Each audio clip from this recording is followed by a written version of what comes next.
નમસ્તે, આપ જોઈ રહ્યા છો ગુજરાત તક। અત્યારે મોટા અને મહત્વના સમાચાર પ્રાપ્ત થઈ રહ્યા છે। મનરેગા કૌભાંડ જે ગુજરાતમાં છેલ્લા કેટલાય દિવસોથી ચર્ચાનો વિષય હતો, કારણ કે આમાં પોતે મંત્રીજીના 2 પુત્રોનું કૌભાંડ છે એ બહાર આવ્યું હતું અને હવે સમાચાર એ છે સૌથી મોટી કાર્યવાહી પોલીસે અહીં કરી છે અને બીજા પુત્રની પણ ધરપકડ કરી લીધી છે અને એ સહિત 4 અન્ય વ્યક્તિઓની પણ ધરપકડ પોલીસ દ્વારા કરવામાં આવી છે।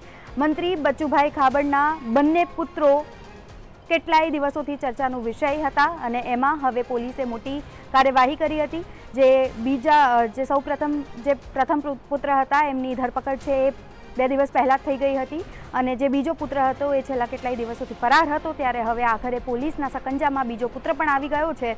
ત્યારે હવે સવાલ એ થાય છે કે શું મંત્રી બચુભાઈ ખાબડ રાજીનામું આપશે, કારણ કે હવે અનેક ખુલાસાઓ આ મનરેગા કૌભાંડમાં થશે અને આ સાથે જ કોની સંડોવણી છે, અન્ય કયા કયા વ્યક્તિઓની સંડોવણી છે તે દિશામાં પોલીસે તપાસનો ધમધમાટ છે શરૂ કરી દીધો છે।